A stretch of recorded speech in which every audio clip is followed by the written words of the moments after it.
연약하여서 범죄하기 쉬우니 예수님이 받으세요.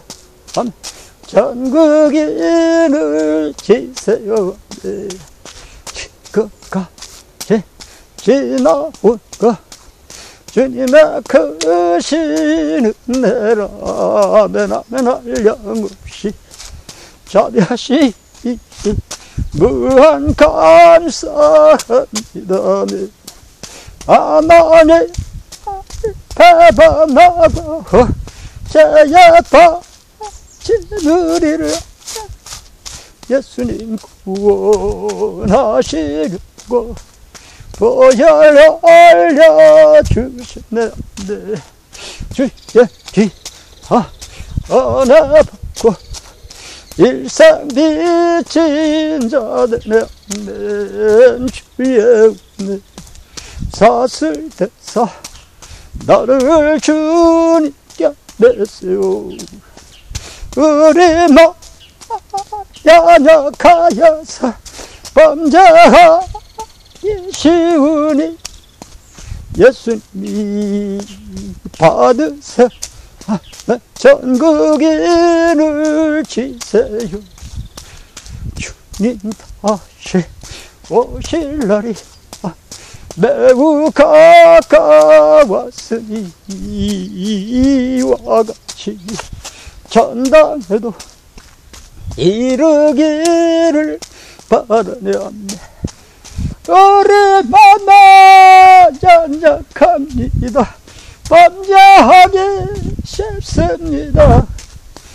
예수님이 받으세요. 전각에 널 치세요. 아멘. 주의 도와 주심 받아서 지금까지 왔으니 아멘. 이와 같이 전당에도 이르기를 바라네. 우리만 연약하여서 범죄하기 쉬우니 예수님이 받으세요. 전각에 널 치세요. 지금까지 지나온 것 주님의 크신 은혜라 한량없이 자비하시네. 무한 감사합니다. 하나님을 배반하고 죄에 빠져느리라 예수님 구원하시려고 아멘. 보혈 흘려주셨네. 아멘. 일 후에 내가 보니 하늘에 열린 문이 있는데 내가 들은 바 처음에 내게 말하던 나팔소리 같은 그 음성이 가로되 이리로 올라오라. 이후에 마땅히 될 일을 내가 내게 보이리라 하시더라. 아멘. 내가 그 성령에 감동하였더니 보라 하늘에 보좌를 베풀었고 아멘. 그 보좌 위에 아멘 앉으신 이가 있는데 아멘. 앉으신 이의 모양이 아멘 벽옥과 아멘 홍보석 같고 아멘 또 무지개가 있어 아멘. 보좌에 둘렸는데 아멘 그 모양이 녹보석 같더라. 아멘. 또 보좌에 둘려 24 보좌들이 있고 아멘. 그 보좌들 위에 24 장로들이 흰옷을 입고 머리에 금벨관을 쓰고 앉았더라. 아멘. 머리에 금 면류관을 쓰고 앉았더라. 아멘. 아멘. 아멘. 아멘. 보좌로부터 번개와 번개와 우와 번개와 음성과 뇌성이 나고 보좌 앞에 7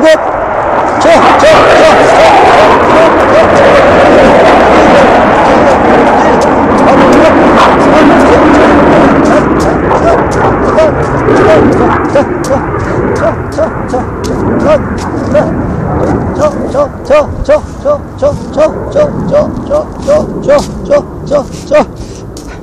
보좌로부터 번개와 음성과 뇌성이 나고 아멘. 보좌 앞에 일곱 등불 켠 것이 있으니 아멘. 이는 하나님의 일곱 영이라.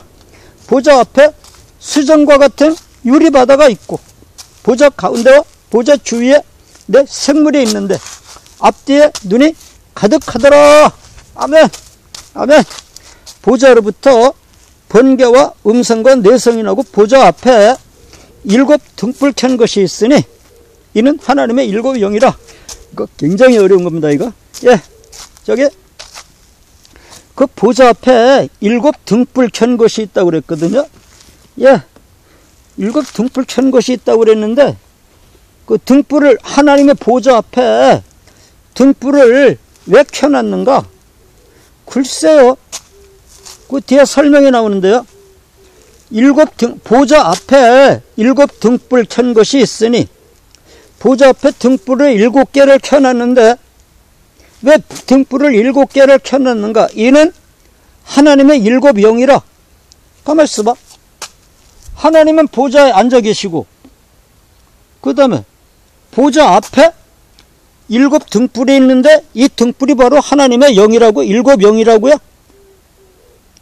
이게 무슨 말이야? 일곱 영이라니? 하나님이 영이신데 뭐 영이 또 따로 있을까? 하나님이 보좌에 앉아 계시잖아요. 앉아 계시면 하나님이 영이시잖아요.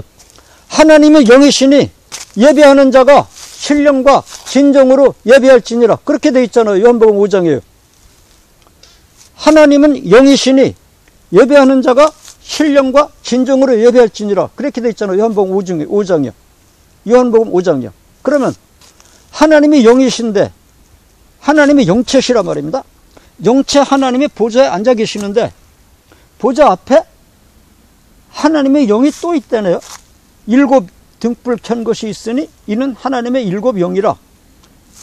일곱 영이라고요? 그럼 가만히 있어봐. 하나님 보좌에 앉아 계신 영체 하나님은 누구고 앞에 또 영이 일곱이 또 있는 영은 누구?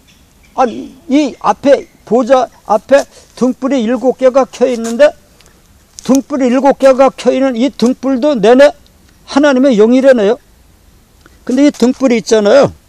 우리나라 성경에는 등불이라고 했는데요. 이게 이제 그 헬라 원어상으로는 등불이라고 이제 뭐라고 썼는가 하면 헬라 원어는 등불이란 말이 따로 있을 거 아니겠어요. 근데 뭐라고 람파데스? 뭐 그렇게 써놨대네요. 헬라어로는요. 람파데스 7개가 켜 있는데 그렇게요. 하나님의 보좌 앞에 7 람파데스 켠 것이 있으니 이는 하나님의 일곱 영이라. 이렇게 되어 있단 말입니다. 람파데스. 람파데스가 무슨 뜻입니까? 그랬더니 람파데스는 무슨 횃불이라는 뜻입니다. 횃불이라는 뜻이랍니다. 횃불이요. 횃불. 횃불이라고 그런다네요. 그 사람들은. 헬라어로는요. 그럼 우리나라 성경에도 횃불이라고 쓸 거지 왜 등불이라고 썼을까? 글쎄 이거 번역하는 사람들 있잖아요. 어떤 뜻에서 이렇게 했는지는 잘 모르겠습니다.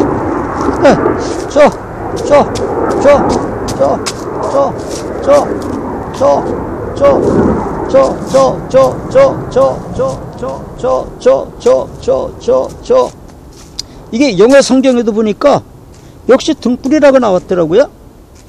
횃불이면 그 토치라고 그러잖아요.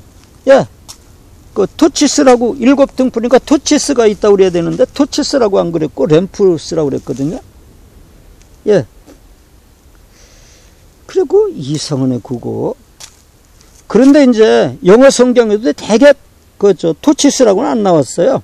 램프스라고 나옵니다. 램프니까 등불이잖아요. 우리나라 성경이 잘못된 건 아닙니다. 그런데 왜 헬라 원어에는 람파데스 횃불이라고 한다는데 왜 등불이라고 기록했느냐? 글쎄 그 영어 성경에 램프가 횃불이라는 뜻도 있긴 있어요. 글쎄 그 이상하네. 하여튼 이상해요. 근데 우리는 이걸 그냥 그럼 헬라 원어로 보자고요. 그렇게 우리나라 말로 등불이라고 있어도 헬라 원어에 횃불이라고 나와 있다면 그걸로 보는 게 더 좋지 않겠습니까? 그래서 횃불이라고 보자고요. 횃불이요. 예. 가만히 있어봐. 우리가 이럴 때 에스겔을 그럼 어떻게 받는가 볼까요? 예. 에스겔도 똑같은 모습을 봤잖아요. 에스겔은 횃불이라고 받는가 등불이라고 받는가 한번 보겠습니다.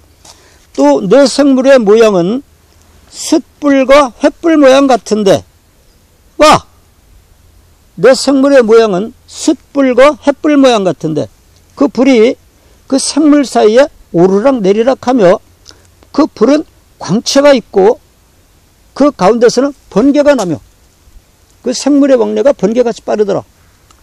여기서 생물의 모양이 숯불과 횃불 같다면 내는 하나님의 형상하고 똑같은 거잖아요.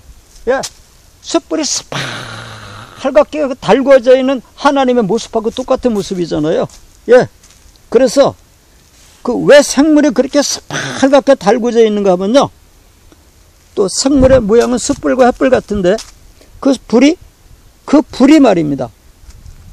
그 숯불과 횃불처럼 생겼는데 생물은 이제 다음 시간에 한 시간 따로 있는데요. 생물은 분명히 얼굴이 사람 같고 그 다음에 좌측은 송아지 같고 사자 같고 왼쪽은 송아지 같고 뒤는 날아가는 독수리처럼 생겼는데 왜 불처럼 생기느냐? 그 불이 그 생물사에서 오르락 가기 때문에 불의 광채 때문에 그렇게 됐다. 이 불이 바로 성령님입니다. 아까 말한 일곱 영이요. 하나님의 영이요. 일곱 등불이요. 바로 이 일곱 등불이거든요. 그런데 이 등불이 횃불 모양처럼 생겼다고 그랬네요. 숯불 모양처럼 생겼다고 그랬고, 예. 그리고 광채가 났고, 번개가 나더라. 예. 그럼 생물에서, 불, 다시 말해서 일곱 등불이요. 일곱 등불이 에스겔이 보니까, 숯불처럼 생겼고, 횃불처럼 생겼다. 그랬거든요.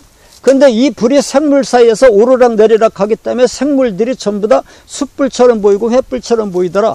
그리고 일곱 횃불이 숯불처럼 생기고 횃불처럼 생겼는데 이 불에서 번개가 나더라. 그 다음에 광채가 나더라.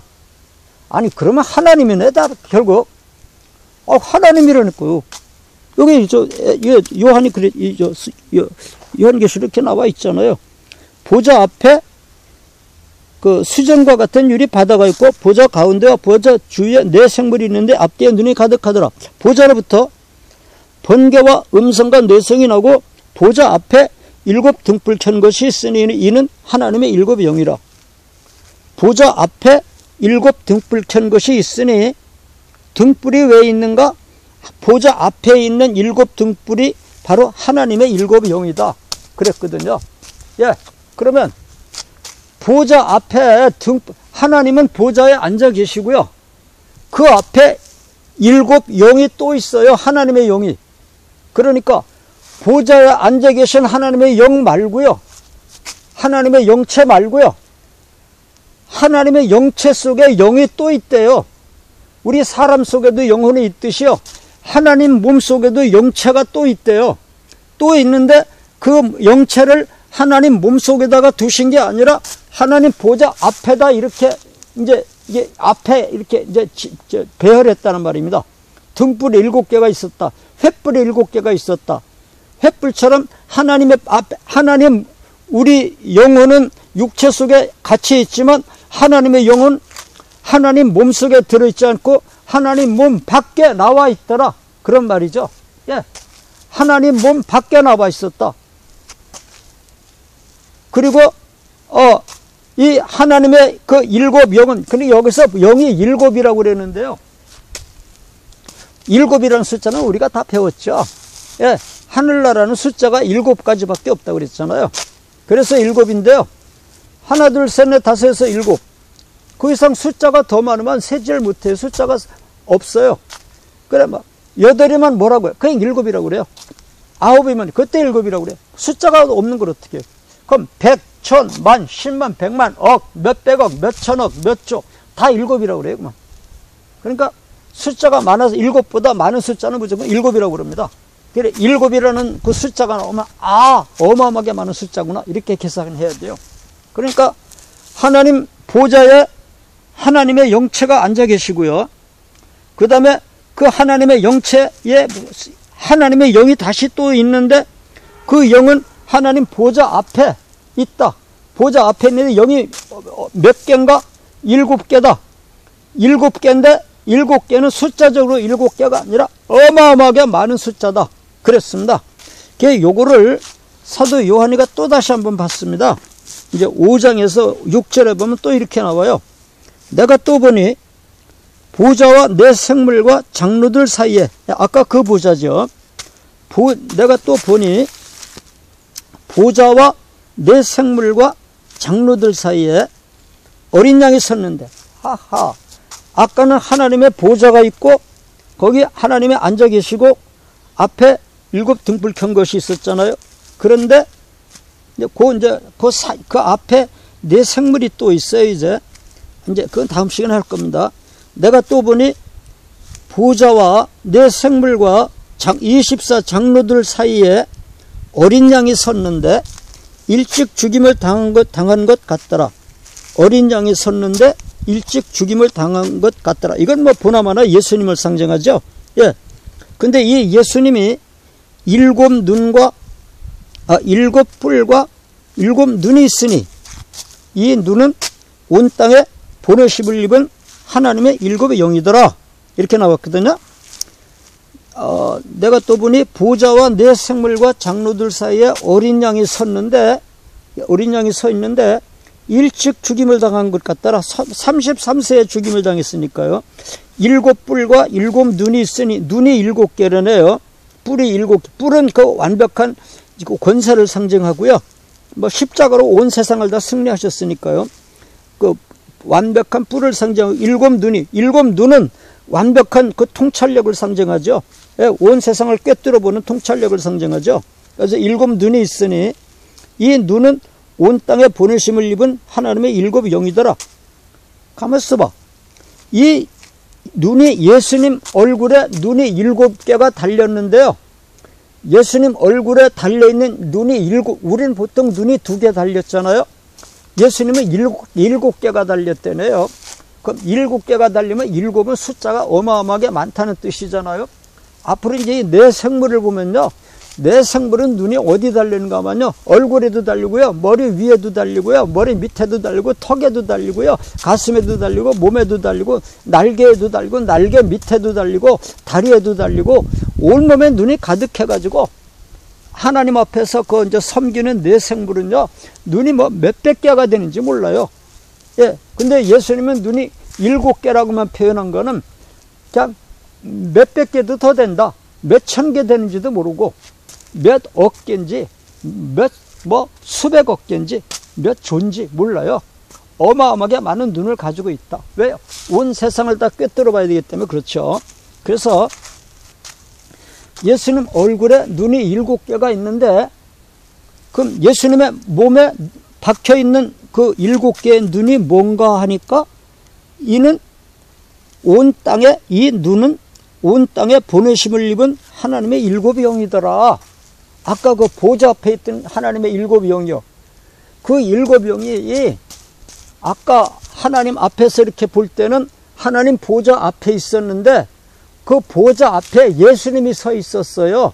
서 있었는데 예수님의 몸에 박혀 있었어요. 그러니까 아까 사도 요한이 볼 때는 하나님의 보좌가 있고, 보좌 앞에 내 생물들이 있고, 24 장로들이 있고, 그런데 보좌 앞에 이제 그 7 등불 켠 것이 있었는데, 아까는 7 등불만 봤는데, 다시 보니까 7 등불이 그 앞에 예수님이 서 계셨었는데, 예수님 몸에 박혀 있는 눈이었다. 이렇게 말하는 겁니다.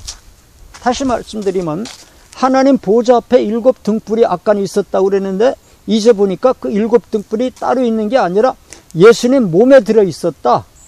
하나님 보좌 앞에 어린 양이 서 계셨는데, 어린 양의 몸에 눈이 7개가 박혀 있었다. 그럼 어린 양의 몸에 얼굴에 눈이 7개가 박혀 있는데, 이 눈이 뭔가 하나님의 영이다. 하나님의 영인데, 이 하나님의 영이 예수님의 눈에 박혀 있는데 이 눈에 박혀 있는 이 일곱 눈은 하나님의 영인데 하나님의 영이 온 세상에 보내심을 받았다. 가만히 있어봐. 아니 예수님 얼굴에 박혀 있으면 이 눈이 하나님의 영이라는 이상하잖아요. 아, 예수님 몸에 얼굴에 박혀 있는데 이게 왜 하나님의 영이에요? 예수님의 영이죠. 이 눈이 영이라면 말입니다. 눈이 일곱 눈이면 일곱 영인데 왜 하나님의 일곱 영이 예수님의 몸에 박혀 있어? 그걸 여러분 참 제가 지금부터 말씀드리는 거는요 3위일체론이거든요. 근데 제가 지금부터 말씀드리는 거는요 10%만 받아들이면 많이 받아들이시는 겁니다. 90%는 막 발로 지우면서 들으셔야 됩니다. 지우개로 지우면서 들으셔야 됩니다.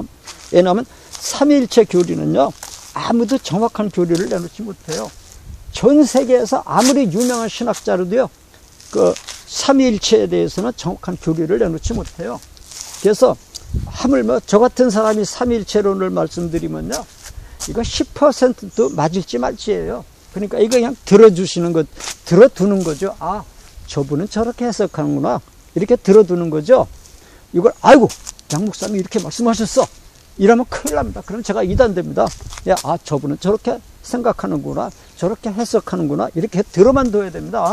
10%도 이거 뭐 가치가 있을까 말까예요. 90%는 그냥 자다 깬 소리라고 생각해 주셔야 돼요. 삼위일체는 그래요. 근데 이제 가만히 있어봐. 하나님의 보좌 앞에 일곱 영이 있는데 일곱 영을 자세히 보니까 일곱 영이 예수님의 앞에 어린 양이 서 있고 어린 양 몸에 박혀 있더라 그 말인데요. 그럼 하나님의 영이 왜 어린 양이 몸에 박혀 있어? 그걸 뭐 하나님 마음대로죠. 하나님의 영을 하나님의 몸에 박아둘 수도 있고 하나님의 영을 예수님의 얼굴에다 박아둘 수도 있지. 그거 가지고 뭐 신경 써요.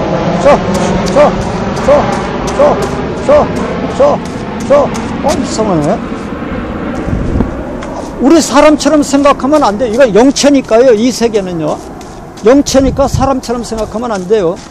하나님의 보좌에 앉아 계시고 하나님의 영체가 또 따로 있는데 일곱 영이 따로 있는데 이 영을 하나님 몸에 갖고 계시지 않고 앞에다 보좌 앞에다 세워놨는데 그 보좌 앞에 어디다 세워놨느냐?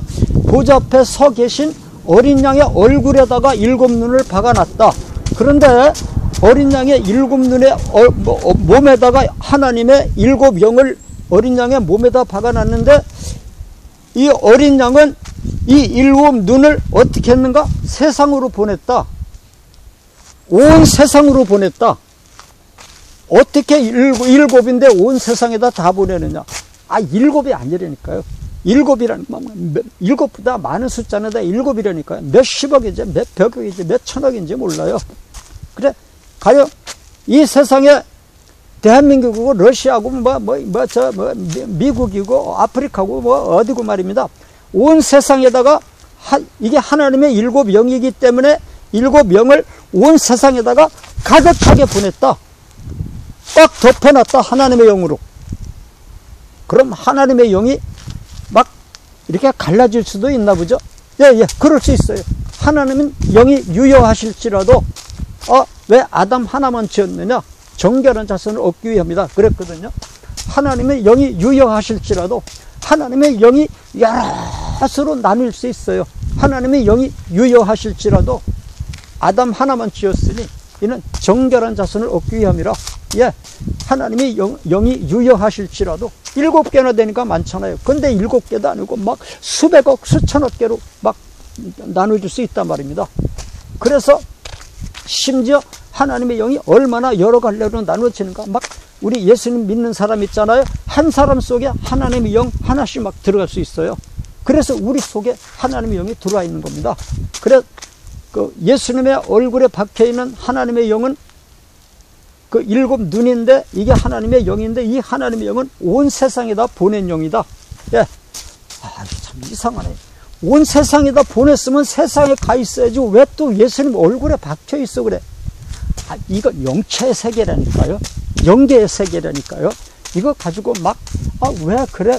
그러면, 이거 안 돼요. 영계는 달라요. 영계는 달라요. 영계는 달라요.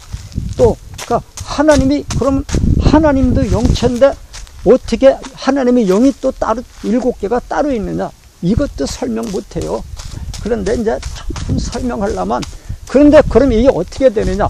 하나님 아버지하고, 아빠 보좌 앞에 서 있는 어린 양 있잖아요. 어린 양하고, 온 세상에 내려가 있는 그 7영하고, 우리 7영인데, 우리는 이 7영이 하나님의 영이라고 그랬잖아요.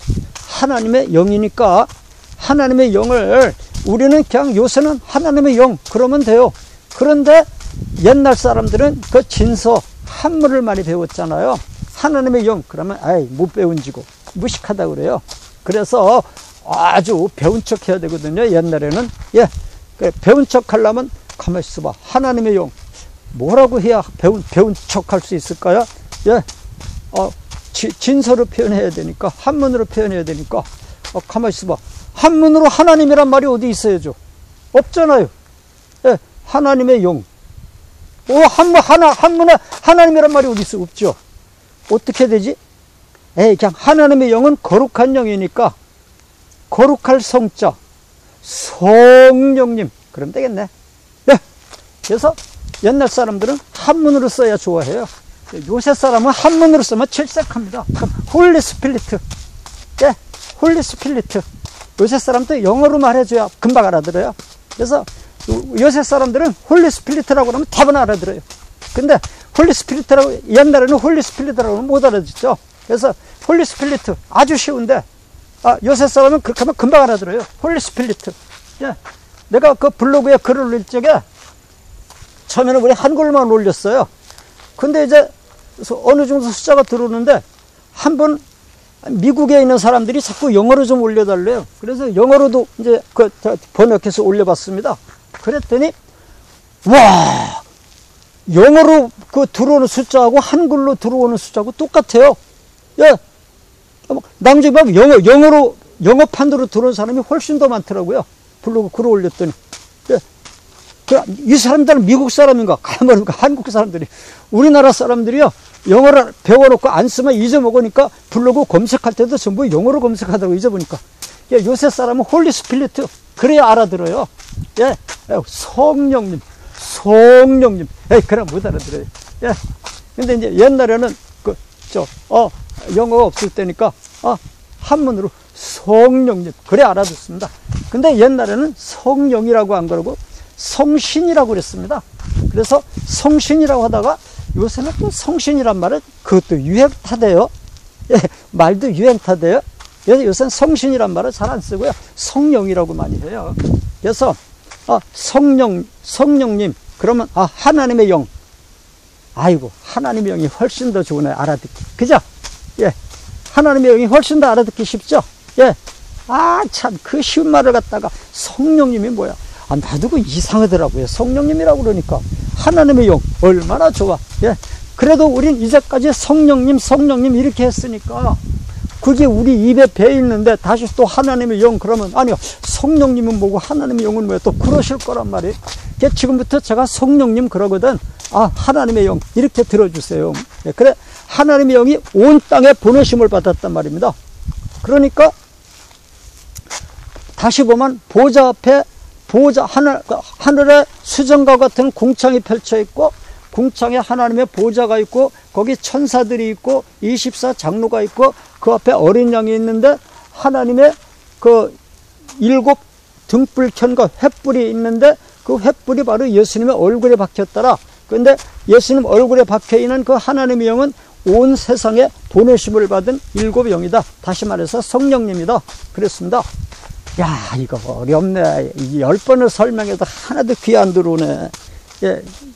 제가 또 이거 설명도 잘 못하는 데다가, 아니, 하나님 보좌 앞에 가만히 있어봐. 7영이 있으면, 성령님이, 하나님의 영이 또 있다면, 어떻게 하나님의 몸도 영체인데, 하나님은 영이시니 예배하는 자가 신령과 진정으로 예배할지니라. 하나님의 영체인데 하나님의 영이 또 앞에 7이 따로 있다니 무슨 이야기야. 이건 영계 세계니까 그런 거 물어보면 안 된다니까요. 알지도 못하는데 자꾸 그 질문하면, 신학자들 아주 몸둘 바가 없죠. 그러니까 우리가 신학자들 괴롭히면 안 돼요. 예, 그 사람들도 몰라서 그 이상 설명 못 해요. 예, 그러니 뭐, 어떻게 우리도 그냥 그대로 받아들여야죠. 근데, 이제, 이건 뭐, 10%도 가치가 없는 말이지만, 설명하려면은, 하여튼 성부, 성자, 성령, 합해서 또 한 몸이랍니다. 그래서 삼위일체. 그럼 하나님이 세 분이나 이렇게 생각할 수 있잖아요. 아버지 하나님, 아들 하나님, 또 이 땅에 와 계시는 성령 하나님. 그러면 하나님이 세 단이에요. 삼신인가? 이거 다 삼신론이 돼버려요, 이러면은. 이러면 진짜 이건 이단됩니다. 하나님은 분명히 예수님이 세례받으실 때 있잖아요. 하나님의 아들은 요단강에서 세례받고 계시죠. 그 다음에 하늘에서 성령님이 비둘기처럼 내려오고 계시죠. 공중에 계시죠. 성령님은요. 하나님 아버지는 하늘에서 이는 내 사랑하는 아들이요 내 기뻐하는 자다 그러고 계시죠. 그럼 하나님 아버지는 하늘에서 이는 내 사랑하는 아들이요 내 기뻐하는 자다 하늘에 계시고, 성령님은 비둘기처럼 지금 공중에 내려오고 계시고, 예수님은 땅에서 세례받고 계시고, 분명히 따로따로 떨어졌잖아요. 하나님 아버지는 하늘에, 성령님은 공중에, 예수님은 강에. 이렇게 셋이 떨어졌단 말입니다. 떨어져 있는데 합쳐서 또 한 몸이래요. 이거 신학자들이 만들어 놓은 말이라서 삼위일체, 위가 셋인데 몸은 하나다, 일체다. 이걸 또 어떤 사람은요, 하도 이해가 안 가니까 삼위일성, 위가 셋이고 하나님의 성격이 하나다, 이렇게 또 해석하는 사람도 있는데, 예, 그 해석은 잘못된 해석입니다. 신의 성품이 하나지 몸이 하나는 아니다, 또 이런 학자들이 있는데 그건 잘못된 학설입니다. 몸이 하나예요. 어떻게 몸이 하나인데 하나는 하늘에 있고 하나는 공중에 있고 하나는 땅에 있을 수 있는가? 글쎄, 그거 좀 어려워요. 이건 뭐 해석도 안 되는 말이지만, 이건 10%도 가치가 없는 말이지만, 억지로 설명한다면, 비유를 든다면 그렇습니다. 우리도 이제 이렇게 한번 생각해 보면 돼요. 아버지의 영이 하늘에 계시잖아요. 예. 아버지의 영이 하늘에 계시면 아버지의 몸에서, 가령 예를 들어서 영체니까 그럴 수 없지만 육체라고 생각하고 아버지 몸에서 갈비뼈 하나 꺼내자 말입니다. 갈비뼈 하나 꺼내가지고 성령 하나님을 만들어. 예, 그럼 되잖아요. 예, 그래가지고 아버지 몸에서 갈비뼈 하나 빼고 예수님 몸에서 갈비뼈 하나 빼가지고 성령님을 만들어. 이거 만든다는 말은 좀 이상하지만 성령님을 낳는다고 해버릴까요? 예, 자, 영체니까 사람처럼 아기를 낳지는 못하잖아요. 그럼 아버지 몸에서 갈비뼈 하나를 빼가지고, 아버지 하나님 몸에서 갈비뼈 하나를 빼가지고 예수님을 탄생시켜. 그 다음에 예수님 몸에서 갈비뼈 하나 빼고 아버지 몸에서 갈비뼈 하나 빼가지고 합쳐가지고 성령님을 탄생시켜. 이건 전혀 10%도 가치가 없는 이야기입니다. 이렇게 말씀하시더라 이러면 큰일 납니다. 제가 이단됩니다. 그냥 이렇게라도 한번 생각해 보면 어떠냐, 그 말이죠. 이렇단 말은 절대 아닙니다. 이렇게 되면은 가만 있어봐. 아버지 몸에서 갈비뼈 하나 빼가, 하나님 아버지 몸에서 갈비뼈 하나 빼가지고 예수님을 탄생시키고, 예수님 몸에서 갈비뼈 하나 빼고 아버지 몸에서 갈비뼈 하나 빼가지고 성령님을 탄생시킨다면, 그러면 이 성령님은 예수님의 몸도 되고 아버지의 몸도 되잖아요. 그 다음에 또 아버지의 몸에서 갈비뼈 하나 빼서 예수님 탄생시켰으니까 내내 다 아버지의 몸이잖아요. 아버지 몸에서 나왔으니까. 그러니까 한 몸이다. 글쎄, 그거 별로 기분 안 좋은데요. 예, 우리가 하여튼 아담의 갈비뼈를 빼서 하와를 만들었잖아요. 그 다음에 하와의 몸에서 X 염색체 하나 나오죠. 아담의 몸에서 Y 염색체가 나오죠. 그러면 가인이 만들어지죠. 아들이 만들어지죠. 그럼 이 아들은 아버지의 몸에서도 Y 염색체 하나 나왔고, 하와의 몸에서도 X염색체 하나 나왔으니까, 그래서 아들이 만들어졌으니까, 아들은 아버지의 몸도 되고 엄마의 몸도 되잖아요. 예, 그렇지만 내내 아버지한테서 엄마도 나왔고 아들도 나왔으니까 아버지의 몸이죠. 예, 그래서 셋이 한 몸일 수 있죠. 이거 뭐 10%도 가치가 없는 그 비유입니다. 그렇지만 정 해석이 안 되니까 그렇게도 생각해 볼 수 있어요. 그래서 하나님 아버지는요, 또 이렇게도 생각해 봐요. 하나님 아버지의 몸에서 갈비뼈 하나 빼내가지고 아들을 탄생시켜. 그 다음에 하나님의 몸에서 또 갈비뼈 또 하나 빼내가지고 성령님을 탄생시켜가지고 아들의 몸에 넣어놔. 그럼 내내 다 하나님의 몸에서 나오는 거니까 하나님하고 한 몸이잖아요. 예, 그게 더 좋네. 그죠? 아버지의 몸에서 갈비뼈 하나 빼가지고 아들을 탄생시켜. 그 다음에 아버지 몸에서 갈비뼈 하나만 더 꺼내가지고, 그 7등불, 다시 말해서 성령님을 탄생시켜. 그래가지고 예수님 몸에 집어넣어놔. 얼굴에다가 박아놔. 그러면 7등불이 되죠. 그러니까 내내 성령님도 아버지 몸에서 나왔어. 예수님도 아버지 몸에서 나왔어. 그러니까 한 몸이죠. 그런데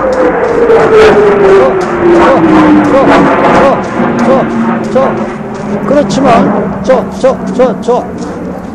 아버지는 아버지대로 보좌에 앉아 계실 수 있고 어린 양은 어린 양대로 따로 서 있을 수 있잖아요. 또 성령 하나님은 성령 하나님대로 땅에 내려와 계실 수 있거든요. 그럼 어떻게 한 몸이냐? 셋이지. 아닙니다. 영체기 때문에 그렇지 않아요.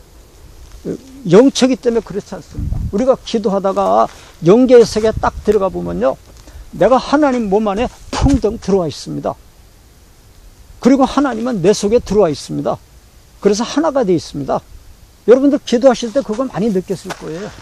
또 어거스틴 참회록이나 아니면 옛날에 그 성자들 기도한 참회록, 성프란시스나 이런 사람들 그 기도한 참회록에 보면 그렇게 나옵니다. 나는 하나님의 몸에 풍덩 들어가 있고 몸속에 하나님은 내 몸에 들어와 계시고, 예, 그렇다고 많이 나와요. 그럼 나는 하나님 몸에 풍덩 들어가 있고 하나님은 내 속에 들어와 계시고, 그러면 한 몸이잖아요. 예, 그러니까 하나님은 하나님의 하늘나라 보좌에 계시는데도 내가 하나님의 몸속에 풍덩 들어가 있다니까요. 예, 그래 영체이기 때문에요, 하나님 보좌에 계신다고 그래가지고 지구하고 멀리 떨어져 계시는 게 아니라 하나님은 우주보다 더 크신데 지구에도 꽉 차 계시는 거죠. 따지고 보면 우주보다 더 크신 하나님의 몸인데 지구에도 꽉 차 계시고 별나라까지 꽉 차 계시는 거죠. 예, 영체이기 때문에 그래요. 그래서 영체이기 때문에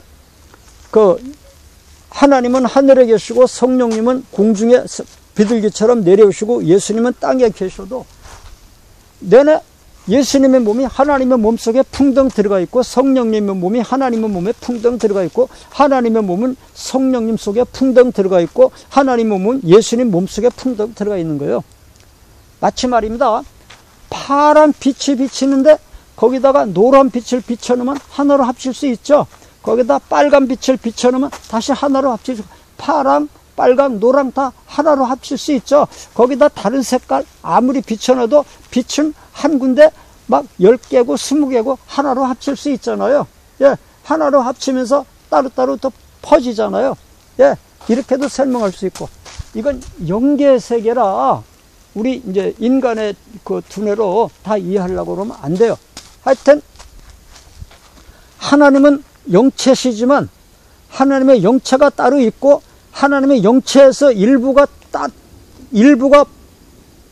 하나님의 몸에서 일부를 꺼내서 예수님을 탄생시키고 하나님의 몸에서 일부를 꺼내서 하나님의 영을 다시 탄생시켜서 이제 성령이 되고 아들이 됐다. 그런데 그렇다고 해서 따로따로 떨어져 있으면서도 영체이기 때문에 하나님은 우주보다 크시니까 아들 속에 풍덩 들어가 있고 영혼 속에 풍덩 들어가 있고 또 우주보다 더 크신 하나님이다 보니까 7영도 하나님 몸속에 들어가 있고 예수님도 들어가 있고 또 하나님의 우주보다 더 크시다 보니까 하나님의 몸도 예수님 몸속에 들어가 있고 영 속에 들어있고 영도 하나님 몸 속에 들어있고 영체이기 때문에 그렇게 돼요. 그건 충분히 가능합니다. 예, 그래서 하나님은 몸이 셋으로 분리되지만 몸은 하나다 이렇게 생각해야 돼요. 그래서 하나님은 지금 하늘나라 보좌에 계시고요. 예수님도 보좌 앞에 계시고 땅에는 누가 내려와 있는가? 하나님의 영이 내려와 계신다. 7영이요. 7영이니까 숫자로 계산하면 막 얼마나 많은지 모르는 숫자라고 그랬잖아요.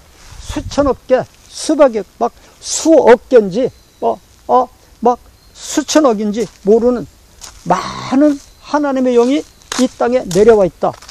이렇게 생각하면 됩니다. 이 땅을 덮고 있다. 그런데 그러면 그 하나님의 영은 어떻게 생겼는가? 하나님의 영체는 그럼 하나님의 영체는 어떻게 생겼는가? 여기 보니까 내 생물의 모양은 숯불과 횃불 모양 같은데 그 불이 생물사에 오르락 내리락 하며 그 불은 광채가 있고 그 가운데서는 번개가 난다. 숯불 모양 같더라. 이 땅에 내려와 계시는 하나님의 영이 말입니다. 숯불처럼 생겼더라. 횃불처럼 생겼더라. 광채가 나더라. 번개가 나더라. 그러니까 내내 하나님 아버지의 몸이 확실하네. 하나님 아버지의 몸이 단새처럼 생겼다고 그랬잖아요. 헬겋게 타오르는 단새, 활활 타오르는 숯불, 그렇게 생겼다고 그랬잖아요. 근데 여기 보니까 하나님의 영도, 이 땅에 내려와 계시는 하나님의 영도 똑같이 활활 타는 숯불이고 헐겁게 달구어지는 단새고, 하나님의 영도 똑같이 막 광채가 나고 똑같이 번개가 나오고, 그 속에서 하나님하고 1%도 안 들어 다른 게 없네. 완전히 불덩어리 하나님이네요. 그러면 성령님이 그렇게 불덩어리라고요? 그렇게 달구어진 단새 같은 불덩어리라고? 아니, 하나님의 성령님이 그렇게 헐겁게 활활 타는 숯불이라고요? 거기서 번개가 나온다고요? 광채가 난다고요? 하나님 몸하고 하나님 몸에서 일부가 빠져나왔다니까요. 그렇게 생각할 수밖에 없어요. 하나님 몸이 일부가 떨어져 나왔다고 이렇게 생각하면 돼요. 꼭 그런 건 아니지만 그렇게 생각하면 그냥 이해가 돼요. 아하, 하나님의 몸이 그렇게 막 숯불처럼 활활 타는 몸이라고요? 맞아. 하나님 몸이 그렇게 하나님의 영이요, 성령님이 원래는 막 활활 타는 숯불입니다. 활활 타는 숯불이고요, 번개가 번쩍번쩍하고요, 광채가 나고요, 시뻘겋게 달구어진 단새고요. 하나님의 영이 그래요. 글쎄요, 이해가 안 가네. 왜 이해가 안 가요? 충분히 이해가 가요. 실제로 증거가 있습니다. 어디요? 오순절 마가 다락방이에요.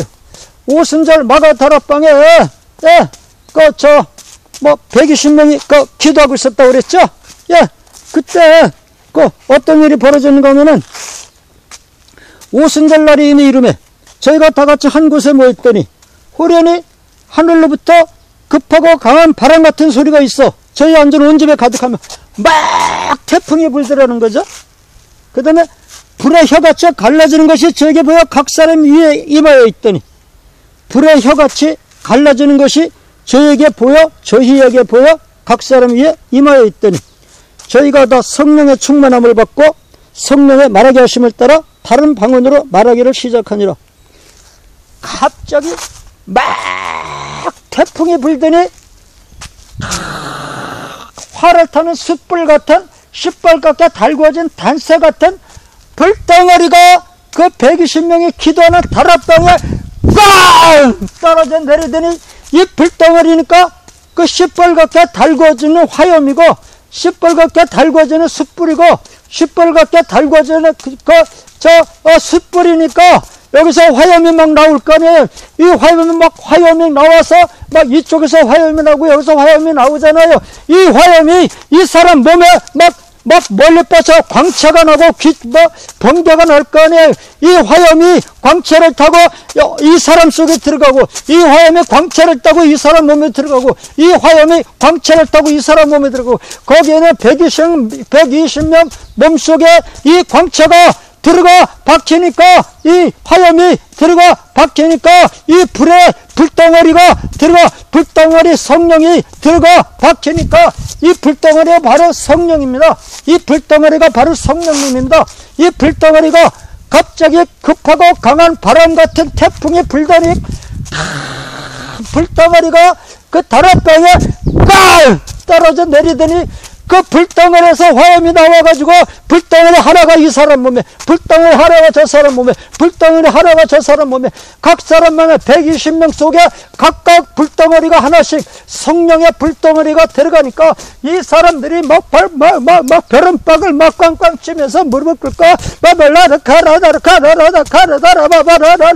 방언으로 말하기를 시작하더라. 방언으로 말하기를 시작하더라. 어떻게 요란하게 떠들어야 되는데 주변의 마을 동네 사람들이 발칵 뒤집혀가지고 저기 누가 사람이 죽느냐 막 다 몰려왔다는 거 아닙니까? 다 몰려왔다는 거 아닙니까? 그 마가 다락방에 그 떨어진 그 불덩어리가 바로 성령님입니다. 시뻘겋게 달궈진 불덩어리요. 시뻘겋게 달궈진 불덩어리요. 화를 타는 불덩어리. 예, 원래 성령님은 그렇게 생겼습니다. 하나님 몸에서 일부가 나와서 탄생된 성령님이니까 그럴 수밖에 없죠. 예, 그런데 저도 그걸 한번 경험했습니다. 저는 전도사 때 그걸 경험했는데요. 이제 그 완도 그 조그만 섬에서요. 이제 전도사 때 그걸 경험했는데요. 뭘 받는가 하면은 다른 교인들은 다 방언을 받더라고요. 부흥의 시간에. 막 여전도 회장도 방언을 받고 심지어 중학생들도 방언을 받더라고요. 근데 나 전도사 때 방언을 할 줄 몰랐거든요. 큰일 났네 이거. 전도사님이 방언을 못하면 어떻게, 여전도 회장님도 오늘 방언 받았어. 학생들도 막 방언을 하더라니까요. 중학생들이.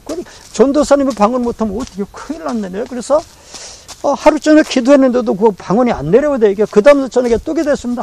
밤 1시인가 그때까지 예수님, 이게 전도사가 돼가지고 방언 못하면 교회에서 쫓겨나는데 어떡합니까? 예수님 저한테도 방언을 주십시오. 막 얼마나 1시인가 2시인가쯤 된 것 같은데 그때 갑자기 막 하늘에서 태풍이 요란하게 불더니 시뻘겋게 달궈진 그 단새 같기도 하고 활을 타는 숯불 같은 바위덩어리만한 불덩어리 하나가 예배당 강대상으로 꽝 떨어져 내려오더니 거기서 불덩어리 하나가 내 가슴 몸속으로 뚫고 들어오는데